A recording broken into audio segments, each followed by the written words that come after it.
Mafanikio siku zote yanaanzia akilini. Mafanikio sio kuwa tu na pesa, ila ni kujua namna ya kuzitengeneza hizo pesa, namna ya kuinvest na namna ya kumultiply hizo pesa. Akili yako ikiwa open minded, utaweza kuziona fursa ambazo zinapita mbele yako na kuweza kuzichukulia mwanani. Lakini pia aina ya watu ambao unawafuatilia mtandaoni, aina ya watu waliokuzunguka, aina ya mazingira uliopo, aina ya taarifa ambazo unazisikia, lakini pia experience ambazo umeweza kuzipitia zitadetermine akili yako iwe fixed au iwe open. Kwa hiyo kama kweli unatamani kufanikiwa kimaisha, hakikisha akili yako inakuwa open minded ili kusudi uweze kuziona fursa na kuweza kuzichukulia mwanani.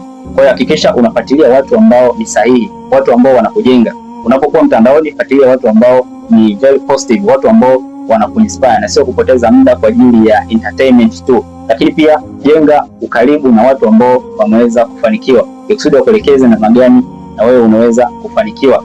Hii ni kwa watu wachache tu, watu ambao wanatamani kufanikiwa kimaisha, kiuchumi mwaka 2026. By the way, naitwa Cosmas, ni mtaalamu wa biashara na wasaidia vijana kuanza biashara kwa mtaji mdogo tu wa shilingi 150,000 na kuwa na uwezo wa kuingiza 100,000 mpaka 500,000 kwa wiki moja. Na ndoto yangu kubwa mwaka 2026 ni kusaidia vijana 100 ambao wanakuwa na uwezo wa kuingiza 100,000 mpaka 500,000 kwa wiki moja tu. Kwa hiyo kama unatamani kuwa katika hii vision, katika hii ndoto, basi tuma neno biashara au komenti neno biashara kwenye comment section, nami nitaweza kukuelewa na kukusaidia na kukupa support ya kutosha.